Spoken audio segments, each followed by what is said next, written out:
The broadcast is now starting. All attendees are in listen-only mode. Okay. Hey everyone, thanks for joining us today. My name is Jesse Heller. I'm the Marketing Director at Fay Business Systems Group.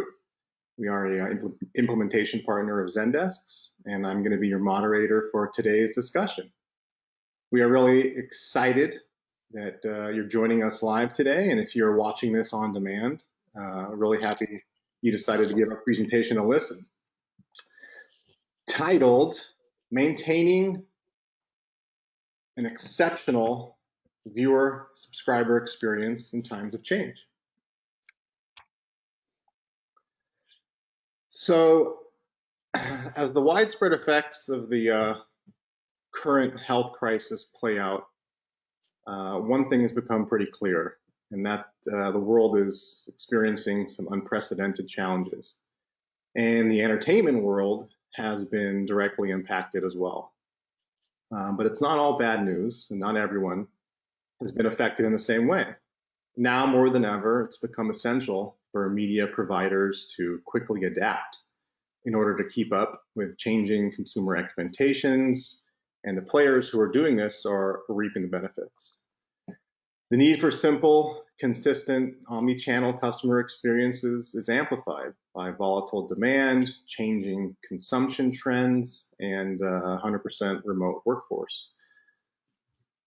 So it's never been more essential to provide consistent digital experiences that enable your brand to stand out in post-COVID media landscape. So today, we've compiled a list of topical questions, and our presenters, who I'll introduce in a moment, will touch on. Some of the topics we're going to talk about today: how COVID is changing customer experience in the entertainment space, practical advice on adjusting customer-facing teams to a fully remote workforce, benefits of a simple and scalable omni-channel customer support program, how to become more efficient with less resources using self-service and automation, and much more. So, as I said, in a moment I'll have our speakers introduce themselves. Just to give you their names, we have Zendesk's Head of Media Entertainment and Go-to-Market Strategy, Joe Jorzak, and Fay Business Systems Group's COO, Dan Fisher. But just real quick, I want to very quickly give you some background on Fay Business Systems Group in case you are not aware of who we are. So, as an authorized Zendesk implementation partner, Fay BSG implements, customizes, and integrates, manages, and supports all Zendesk platforms. And when it comes to Zendesk partners, we are different because of our experience building software integrations and customizations. So we build Zendesk integrations to connect your existing tech stack to Zendesk. For example, our latest Zendesk add-on Flare, which connects Zendesk to industry-leading CRM, ERP, and other software systems, including SAP, Oracle, Sage, Epicor, NetSuite, QuickBooks, and more. So we have 25 years of experience in this space. We've got over 65 employees in global offices. Our headquarters are based in Los Angeles. And we've done tons of software implementations as well. And we specialize in a few areas in CX, CRM, ERP, digital services, and marketing automation. So that's it. I promise to be quick, so I appreciate you listening to my pitch. So now I am going to pass the mics over to Joe and Dan. They'll introduce themselves, and I'll pop my video off. And guys, why don't you spend some time giving us some background on who you guys are. Awesome. Yeah, thanks, Jesse. Dan, great to be here with you today and with the Fay BSG team. So I'm Joe Jorzak. I am the head of our media and entertainment go-to-market strategy, working with Zendesk and really thinking about how do we expand our capability set across the entire industry market segment and different customer groups and buying personas. Zendesk has been around for 13 years, started in 2007. We've grown dramatically in that time period. So we are now headquartered in San Francisco, 155,000 plus customers. We are in the media and entertainment space specifically. We work across all the different segments. So everything from traditional publishers, studios, television, cable broadcasters, but we also work with a lot of the newer media, digital, direct-to-consumer digital streaming services, gaming providers, music providers, et cetera. So we're drawing on a huge amount of expertise and experience, really tracking what our customers are going through, and we're thinking about, what are the challenges that they're facing? How do traditional media and new media start to adapt to, different market environmental changes and impacts? And then what can you do practically to help improve and be more successful? So I'm excited to join you all today, share a bit of our perspective and observations on the space. And we're excited to be here with BSG, trusted partners of ours, helping our clients in the media and entertainment space really attain the kinds of customer experiences they need to have in order to be successful going forward. Yeah. Great. And I'm Dan Fisher, also excited to be here. This is very exciting stuff that we're going to be talking about today. I'm the COO, but I have responsibilities for our services team as well as our customer success team, and they're kind of on the forefront of hearing what's happening with all our clients, but especially our media and entertainment ones. We're here in LA. We have several of them locally. My background is mostly in consulting. From strategy consulting to the Big Four. We have numerous clients in the M&E industry, Time Warner, Disney, et cetera. And, I had a cup of coffee on the AOL Time Warner merger, which seems like a million years ago now. And no one asked me if that was a good idea, by the way. Full disclaimer. But I even think Steve Case said afterwards in the mid-2000s, he said, vision without execution is hallucination. And I think we're trying not to have that happen now with our clients as we kind of navigate these areas. So, really excited for some of the topics we'll discuss today. And if anybody has any questions, we're, put them in the chat, I think, right, Jesse? And then we can get to those as well. Absolutely. Sounds good. If it's okay with you guys, I've got some questions here. I'll bounce them over to you guys, and we can kick it off with our first question, which basically is pretty simply, why don't you give us your backgrounds in the M&E and subscription industry space, and how did you begin working in the industry? I'll jump in first. Yeah, so I've been in the media and entertainment space and communication space for almost 20 years, or actually over 20 years. Started out in the consulting world, and I've moved into enterprise technology, and I've worked with large companies and small, and really seen the evolution of the space, all the way from the Telecom Act of 1996. Then we talk about things like the AOL Time Warner merger in around 2000, and then just all of the challenges that firms have faced, trying to figure out how do they navigate this new world. Obviously, firms springing up like Netflix that have just become juggernauts in the industry, and Amazon for that matter, which were not even on the radar, 15, 20 years ago, or in a very small way. And it's been interesting to see, larger companies try to think about, where do they specialize? Where do they start to, go after different segments of value and deliver that to consumers? We've been working, and I've been working personally with large companies on what do those business strategies look like? What are the accompanying functional and technology stacks need to look like to deliver on that? And then how do you create agility? To be here at Zendesk is really exciting, just because we do work with such a broad range of customers. Companies that are early in this journey, others that are digital natives, and are really pioneering kind of a new way of engaging and interacting with customers. Yeah, and for me, I gave some of it in my intro. It's been a lot of consulting in the industry, over 20 years, and having lived in San Francisco for 12 years and seeing the growth of the Netflix of the world and all the tech companies who are influencing where these things are going. It's really been eye-opening to see the rapid pace of change, and especially to see what's the rapid pace of change that's happened in the last few months even, and that's what we're going to get into here in a minute. So it's been really exciting to be part of it, and there's a lot of use cases across industries that are really relevant for this as well. So it's helped all of our clients, the experiences that we've had in the media and entertainment space. All right, great, thanks. So Joe, first, next question to you. What shifts have you seen in consumer behavior as it relates to subscription services? Yeah, it's been fascinating to watch the evolution just over the past few years, and then as Dan said, right, thinking about just the past few months, and some of the things that were already in flight are just accelerating. So before, where it was just commonplace, you would have kind of the multi-year agreement. I'm thinking of like your cable subscriptions or just other ways that you would traditionally consume media, and then to see how that's changed, right, really into this direct consumer subscription economy.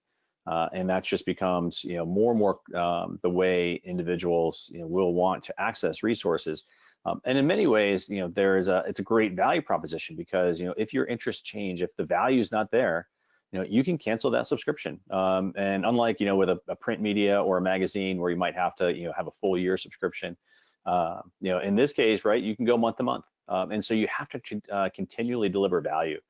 And so I think that's been one of the big changes, and we're seeing now even traditional media players, really start to realize that it's not something that's going to go away. It's going to become a core part of how they deliver content to their viewers, subscribers, their customers. So things like CBS All Access and Peacock and others, things that have been either around for a while but are now getting rejuvenated and now becoming front and center in terms of the delivery model. It's really going to be a increased emphasis on that. But I think the challenge, of course, is that a lot of the back-end systems, are they tuned to support that? Things around rights and royalties, the tech stacks that are underlying and supporting those business models. A lot of those things still need to change. And so I think that's where you're going to see either new entrants, start to create new opportunities, or you're going to see some of the folks that have already started down that path get acquired, which is something that's been happening for a while now. Sure. Yeah, I think it's also more experimental, right? Because there's more choices out there for personalization for people. There's things like Som TV for food and wine people. There's the Hallmark Channel, and the question is, what is the saturation point as well for these? Before a flight back to the bundled cable offerings is happening. I mean, last year the data told me, I think it was like plus or minus 3 streaming services was the saturation point, but I don't know if that's still the case anymore. Yeah. I think it's moving so fast, it could very well be that, that it's not. And, how many before they go back to traditional cable because the discounts that the traditional cable companies are offering. So it's a very interesting landscape, from that, perspective. And companies, who can invest in that stuff are going to have an edge. I mean, you saw Warner Music today at their IPO, valuing themselves at $12 billion. And, right. What is it on the music side, Spotify and all the acquisitions they're making. So it's there's a lot out there for people, and it's rapidly changing. Yeah, I think the idea of subscription fatigue is an interesting one that's been talked about quite a bit. And, we're seeing, I think, Dan, to your point, like it's probably more than 3. There is a tipping point, is it going to be, 6 or 7? And sometimes it's, you think about traditional media, but then there's, the other subscriptions that you might have that you're not thinking about. So it could be things like, Apple News, or it could be, other, things like Xbox Live. Which is part of our pantheon. And I think, when people start to look at, all the different subscriptions that they have and where they spend their time, then there's going to be that kind of point of reflection. What do we want to stick with? What do we want to get rid of? What's really delivering value and a better experience overall? And I'm curious to see if the bundling is going to come into play, right? Where you look at like the Amazon Prime model, where it's like, well, it's part of a broader value proposition, so you stick with it anyway, as opposed to being more single purpose streaming services or subscription services. Yeah, a different brand of bundle than, the old Comcast phone, internet, and cable, right? It's a different brand of bundle. Interesting. Yeah. Okay. Dan, so when we talk about streaming versus traditional, how are streaming versus traditional providers reacting to changes in the wake of COVID-19?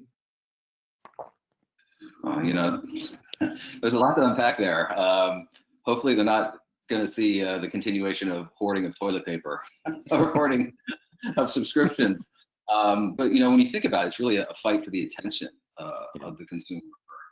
Because you have a reduction in discretionary income, but you have a rise in online activity. People are online a lot more, and the buying interactions are there.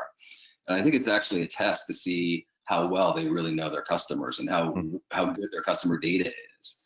The big thing is that you're seeing people move up the release dates of things, right? The Michael Jordan Last Dance piece that was out on ESPN that drew huge ratings, and they want to move stuff up because they have a captive audience, if you will. Right. And I think they're even editing the last 2 episodes up to the last day or 2 before airing. That's how quickly they were moving on this and really moved it up. And and I think it's also going to change the way networks think about how things are going to be released. Right? You release them in little bits, like they did with The Last Dance, 2 episodes a week. That versus binging, and I think content is going to be written and produced accordingly, depending on what the consumer feedback and the consumer experience is around those formats, and it's definitely going to play a role. So I think the streaming services with fresh and distinctive content have the edge for sure, especially on the movie industry, who's completely pushed all the major content back to the end of the year, hoping because they want full theaters and the good releases. So I would say traditional overall, the sports networks are showing old classic games, to give people a fix, even though the NBA announced today they're going to return. Mm-hmm. Networks are trying to adapt. Kimmel's doing stuff at home, SNL's doing stuff at home. Krasinski's doing, his thing with the CBS piece that Joe mentioned. And it's really stripped down, right? It's almost like the old school cable access TV, and I'm probably dating myself with that stuff, from Wayne's World and all those things. But it's stripped down to the essence, and it has realness. So I think you're seeing that realness and people trying to connect with people during these times. And, with the streaming companies, it's like, which libraries are resonating? What are you pushing? Do you do something light and serious? Are the ones who are pushing Friends, Seinfeld, or Curb, are they the ones doing well? And it's really those free trials and those other partnership bundles, right? So, if you have a contract with Verizon, you get Apple Music or Disney Plus and those kinds of things. So I think all of those things together, the well-funded companies with large historical libraries or that have new content that's in the tank, right? Like your Netflix or HBO Max, those are the ones that are going to have the advantage. Yeah, just to add on to that, I mean, I'm seeing, traditional players. So if you think about the, TV or studio production companies, they're struggling, right? Because they can't meet in person to work on those projects. And so, I think to a large degree, they're hanging on, right? How long can they wait until they can get back to some of those traditional ways of, creating content? Whereas you have others who are really taking advantage of, the time where you have, the attention, increased amount of attention, right? Where, you're not going to live sports, you're not going to concerts. And so you're seeing things like Netflix subscription rates jump up by 15 million subs. You're seeing a huge amount of increase in gaming and other streaming and online services. The question is, will those trends continue and hold, or will people start to, kind of address that pent up demand and be able to go back to the things that they were doing before? And I think to your point, Dan, it's a big experiment. Nobody's really sure exactly which way it's going to go. But I do see, some ways of working are going to be permanent, especially for the traditional media companies. Can they get by with fewer offices? Can they get by with doing things in a more remote fashion? And will those things be more structural in nature, as opposed to some things that just have to get back to how you traditionally created content? I think it's an open question right now, which way it's going to go. But I think the important thing is that you're experimenting and you're prepared. I think that the issue right now is that people weren't prepared, so you got thrown into it really fast. You had to scramble to support a remote workforce, and then if knock on wood, hopefully this doesn't happen, but if there are recurrences and things get shut down again because there's a phase 2 in the fall, you have to have those contingency plans in place to be more efficient, in how you run the business, so you're not having to do things like massive furloughs and layoffs. So right. I think there's a lot of apprehension, but also I think a lot of planning going on right now to address those things. Yeah, I mean, it's almost, we're seeing the impacts similar to what you see from, the writer's strike that they had, years ago, and the lasting impact that had on the amount of, shows that got piloted and ones that end up in production. And you have to wonder if the furloughs here, if all of this creates efficiencies that people hadn't known before, what does that mean for the workforce, right, especially here in the LA area? Right. Yeah, Dan, I mean, that's a good transition to our next question. When we talk about, the loss of subscribers, it's something a lot of companies are obviously concerned about moving forward. What things should providers consider in an environment where cost reductions on everyone's mind, where there's an influx of new services, et cetera, entering the market? Yeah. Yeah, look, we talked about the saturation point earlier, right? I mean, and it really comes down to how are you differentiating yourself and you're offering value for the cost? And it's kind of like a front end and a back end thing, I think. The front end is like the content. Is it distinctive? Is your library deep? The customer experience, the look and feel of the app, the search capabilities. I mean, I think HBO has like 27 names for their offering: HBO Go, HBO Now, HBO Max. But the new HBO Max interface is pretty cool. It's really good. It's clean. It's got good search capabilities. On the back end, I think is your support experience tight, right? Do reps understand the offerings? Is the customer and offering information readily available, and all of those things. And when you think about the importance of content creation, what's the impact of the lack of this new content that Joe was talking about earlier? So I have two neighbors. One's a series and TV movie actor, another's a YouTube influencer. One hasn't worked in 3 months, the other one's life hasn't changed. So the advantage goes to those companies who are nimble and not one-dimensional, have the advantage, or it goes to the people who are reinventing themselves, like John Krasinski, and people leveraging their Instagram followers and new networks and those sorts of things. And really getting to what's the real content that matters to people that used to be live and every week, and people relied on that. Tuesday nights my NBA, and then what's the impact downstream on these networks? Do they have to invest in different areas now? And I think that's what they're thinking about. Like, am I losing customers because I don't have new content to show? Or is this going to help me as a large network because I can leverage other stuff and bring stuff back from, maybe my app, or just do some cross channeling with the stuff on the app? Right. Because there's money being lost by everybody with these TV contracts when sports isn't there. And because that's really, sports are the last bastion of live content where you can't just DVR it and watch it later, because the minute you get onto Twitter, you figure out who won and you're like, why am I going to watch the game now? Right. So. Yeah, and just to build on that, I think it's interesting, my own little focus group in my family, and watching their media consumption patterns, and just the prevalence and preference for YouTube, and for Instagram, and a lot of user-generated and short-form video. I know the folks at Quibi would be happy to hear that, although where people would use Quibi is not happening. No commuting, no waiting in line. But I think the default right now for a lot of people in the kind of the younger segments are a part of the market segments are to go towards like a YouTube type approach. And it's do you have the attention span and the interest for a big production of a movie or a long form type approach? And I think that's something that's going to be continuing to change as well. And I think that's where experimentation is critical, and also creating a great user experience all the way throughout that. It can't just be about, hey, we've got great content or we've got a great finder. It's about how do you actually embed support in that entire end-to-end journey. It can't just be something that's like an afterthought, because if you get frustrated, you'll leave. There's a lot of other options.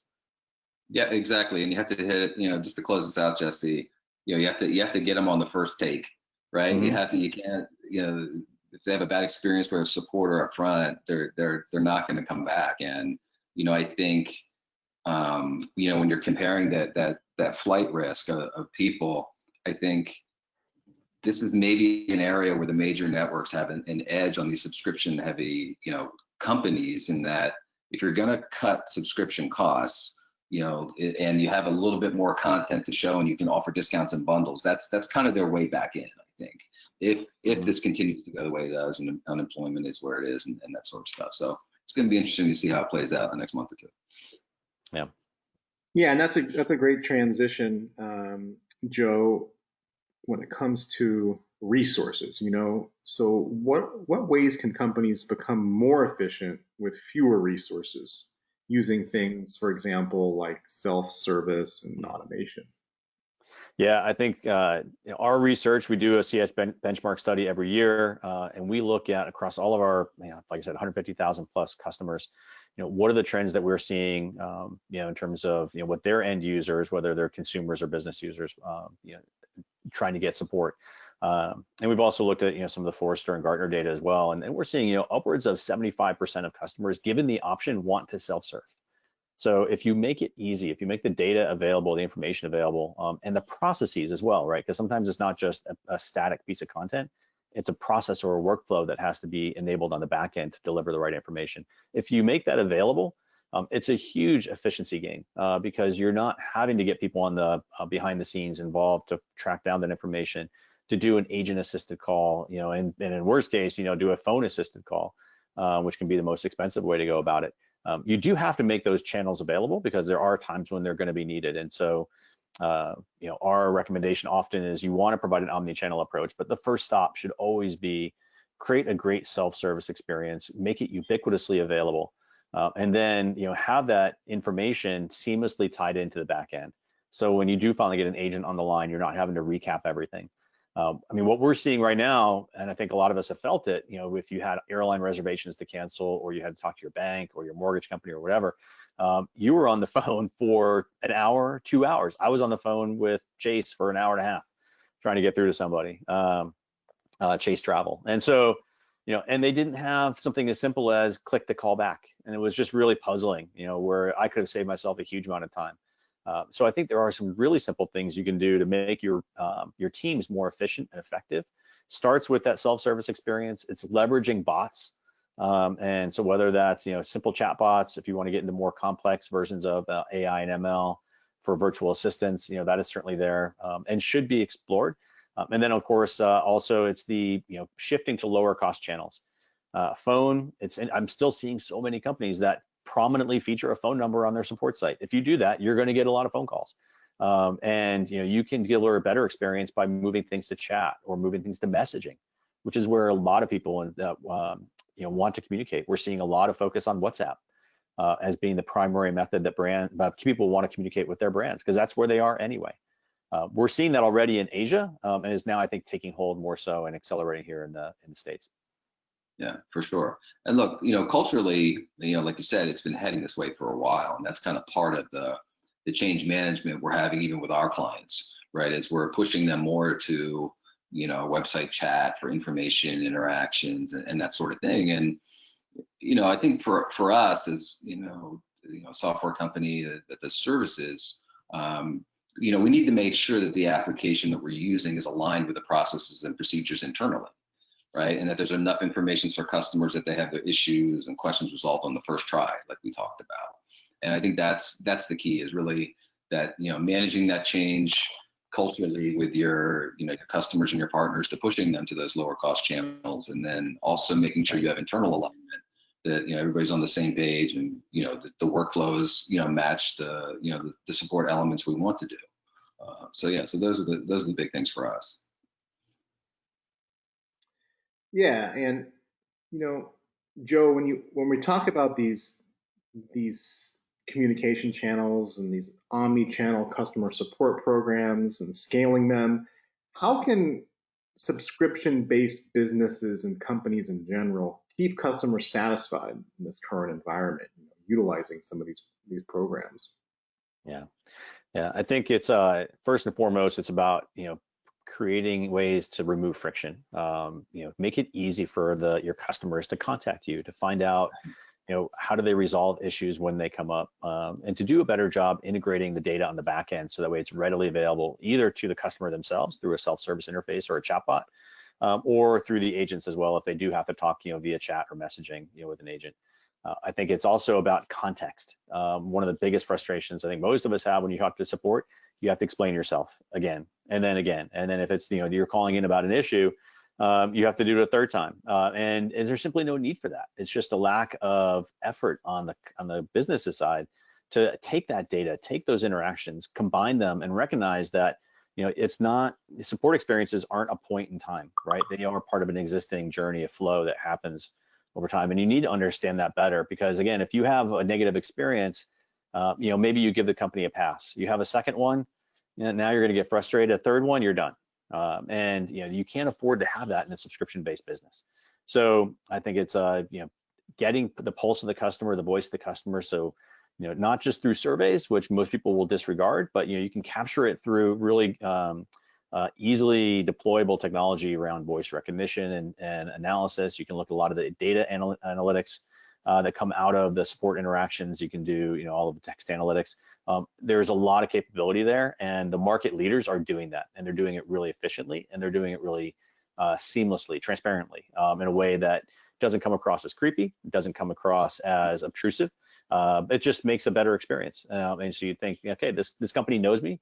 They're not being overly suggestive in terms of recommendations or trying to push stuff on me, but they're there when I need them. And I think that's the biggest thing right now for subscription companies is to be available, to be effective when you have to have that interaction, and then to maintain that relationship over time. Yeah, I think it's probably some combination of simplicity and exclusivity, right? Simplicity in your offerings, it's not overly complicated for the support teams that do have to do these interactions, and or for customers to understand for that matter. It's kind of like I grew up on the East Coast, and you walk into a New Jersey diner and there's 400 things on the menu, and you have no idea what you're going to order, and also worry about if they're going to cook any of those to the way you want, versus kind of a tasting menu approach, right? Which is kind of these curated selections via the algorithms and that sort of thing. So I think that's a part of it. And exclusivity is if you're a subscription company and you're pushing content that no one has, or maybe you have it for a limited time, how do you cross-sell around that, right? And are the support, is your support mechanism set up for that cross-sell opportunities? So if you have exclusive rights to, let's say, a sporting event on TV, and you promote that brand with exclusively with brands that then advertise with that sporting event, I can see down the road as things like sports betting or whatever become more prevalent, I wouldn't be surprised you have a CBS Sports app, little icon in the bottom pointing you, to something for legal, fantasy, or whatever kind of wagering. So I think all of those things have to be wrapped into the support experience, because you have to say, how am I cross-selling these items from a support end and customer success? And then how am I keeping it simple enough that it's not complicating consumers and my support people? Yeah, I think one more thing to throw in there, Dan, just building on your comment about the app. Too often we see help centers and support resources oriented towards the web, and which is fine. Some people do consume content that way, but I think increasingly, you're going to be accessing apps, obviously via mobile, accessing resources via mobile. And you have to have it built into those devices as well, those interfaces as well. So I think it's not enough just to have, we have a lot of our customers that have apps, great apps, actually beautifully designed. And then you click on support and it redirects you to a mobile website that's not optimized for that device. And you can do a lot better than that today. You can make the help available in app, so you're not disrupting the experience. You're not, redirecting somebody somewhere else and making additional steps or hops. So I think it's incumbent to really, again, take a step back, think about what does the end-to-end user journey look like? What do you want the experience to look like across every step? What are those key moments that matter, whether it's onboarding, going through the bill and payment cycles, changing the plan or subscription type, but then also, when things aren't working right, how do you effectively resolve that? Has to be done, in the place where you're consuming that service, and not through some sort of like your extra steps that you have to like leave your chair and go somewhere else and do it. So I think there's a lot of room for improvement there. Right. Yeah, and that's a solid transition too when we talk about support. So Dan, in general, what implications does social distancing have on customer support? Well, like with everything else, I think people are finding new ways to operate online, especially in the last month. It's been kind of amazing. But the key is, you're delivering the same experience over different communication vehicles, right? Whether it's phone, chat, especially if the online volume of stuff is increasing. That's really important. I think from a company side, you really want to rely on, you're going to rely heavier on good data, reliable customer data and support platforms, right? So you can deliver that same experience whether you're in the office or not, or in a physical interaction or not. And the location has to be invisible to the customer. I mean, that's important for us, right? Because we have we have a lot of people working remotely as well, and luckily most are set up to work remotely anyway in a lot of our businesses, right? I mean, Joe, you guys included. Yeah. We have to ensure the experience a customer would have in person or is replicated with online support, especially for people who are going into or used to going into a more like tactile experience. They want higher interaction, and like I said, luckily it's been going away from that, but there's still elements of that. But I think more importantly, on the consumer side, there's going to be increased expectations in the variety of ways to interact, as well as expediency, right? Because now, you know, it's like, all right, hey, I want to get somebody immediately. They expect that immediate interaction with somebody on chat, and the good news is we're pushing them towards that, but we have to be able to deliver, right? If we have that available, we have to deliver. And we're seeing it now, you know, in everything we order online, right? Whether it's dinner, groceries, dry goods, or new subscriptions, we want that instantaneous, you know, we want that 2-hour delivery window. We want to be up and running immediately the minute we give you our credit card on the subscription. So I think all of those things are important to maintain the same experience, irrespective of the support team's location and irrespective of the communication vehicle that you're using with customers. Yeah, one thing just to jump in there as well. I mean, there's two sides to it. You have the consumer side. So there is social distancing or physical distancing. It just generates a lot of questions. You know, is that open? Can I go there? How many people are there? Have the hours changed? And so, you know, you have to be proactive in communicating that information out to your customer base, or, you know, making it available for self-serve. So if they come to your website, they can easily access that knowledge. And that means you have to have more of a proactive approach to entering that information and updating it, as opposed to, you know, a lot of support help centers or knowledge bases where it's a set it and forget it. And so it's going to be more active curation of that information and management of that information. On the business side, right, because you do have physical distancing, it does, you know, and we've been living through it for the past couple of months with a lot of the work from home. It does create new challenges. And so if people are separated, how do they communicate better? And if you're using collaboration tools, I mean, Slack usage has gone through the roof, Zoom as well, Microsoft Teams. I mean, these applications are just, you know, mission critical.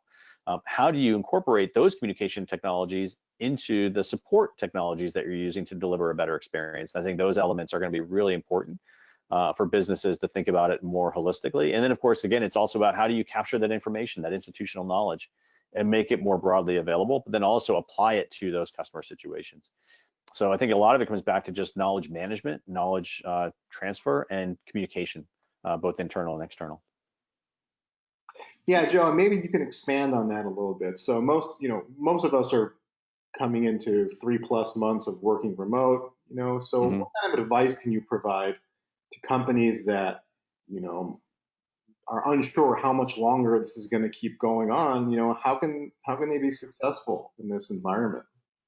Yeah, I mean, that's the crystal ball question, right? Nobody really knows how much longer this is going to happen. I think, you know, as counties and health agencies start to say, okay, we know we need to open the economy back up, we're going to start to do this carefully.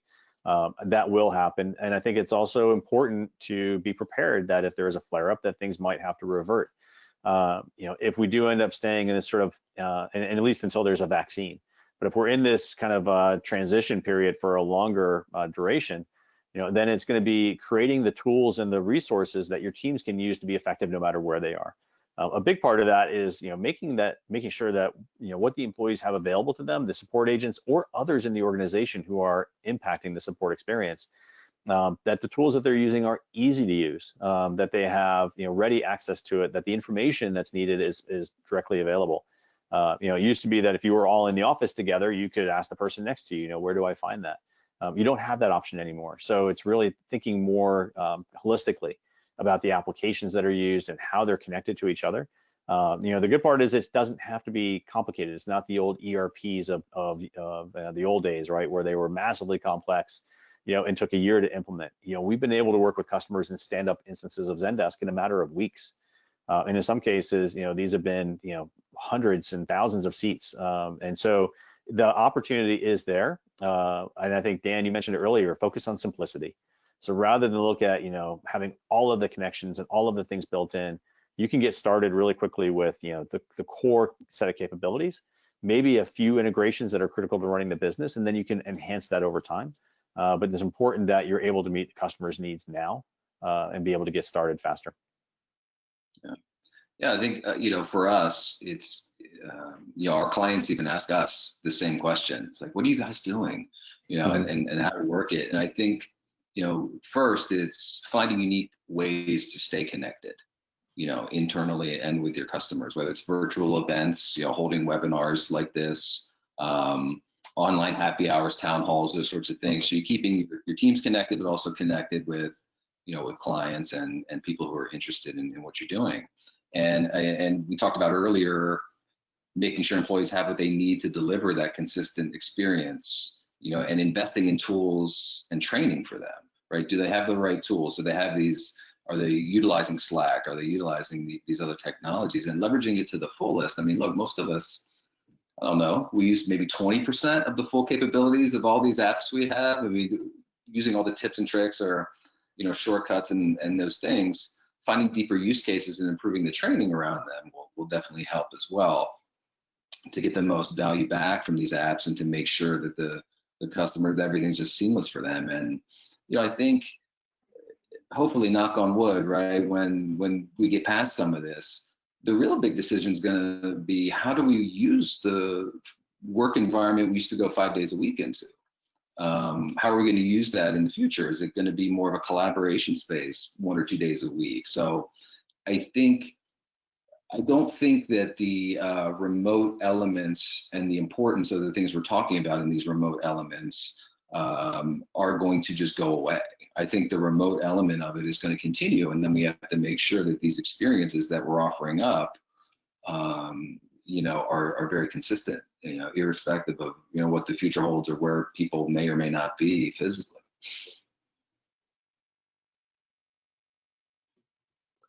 All right, yeah, thanks. We've pretty much come to the end of our questions for today's session, and so I guess I can just pass the ball back to you guys if you maybe have any closing comments or any other further thoughts that you feel might be relevant to get off your chest, or just some parting words. Dan? Go ahead, Dan. Put the toilet paper back, people. No, look, I think it's, for us, being in the businesses that we're in, it's really important to not just think about how all this is impacting us, but our customers, and how can we, maintain the elements that we're used to delivering from a customer experience perspective. And, we talked about a lot of good stuff today, what's happening in, the media and entertainment industry, but a lot of this is, industry agnostic, right? You're just trying to, leverage the technology you have, make sure your processes are aligned, and make sure everyone's on the same page. And, it's not easy. It's, some people are more stressed out about it than others. And you have to have that, that empathy for both the people you're working with, and also your customers. So I think if we keep that, air of helpfulness about us, yeah. And take care of our clients and do the right thing, then I think as these technologies get levered in a better way, I think everybody's going to see the value. We're going to see the value. The clients are going to see the value, and I think we're on the right path. Yeah, Dan, you mentioned a great word in empathy. Definitely resonates with me and with Zendesk as well. We know these are challenging times. We know a lot of companies are, struggling in their businesses and supporting their customers, navigating through layoffs and furloughs. The whole supply chain has been disrupted, and so we are doing everything we can to help get through the current set of challenges, and then also think about the future.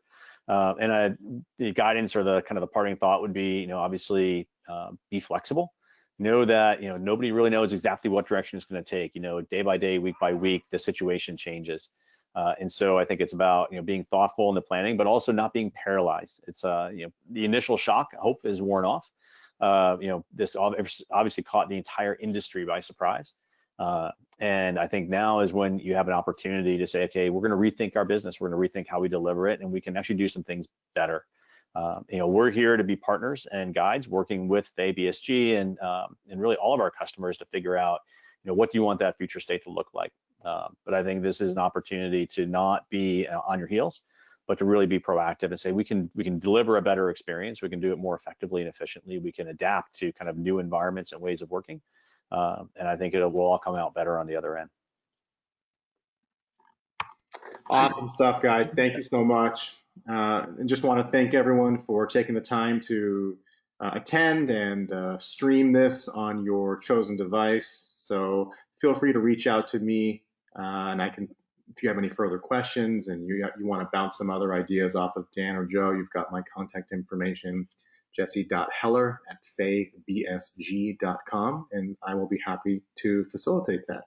So Joe, Dan, thank you again so much. And everyone, have a great rest of your week, and we will chat with you soon. Thank you. Stay safe, everybody. Thanks. Bye-bye now.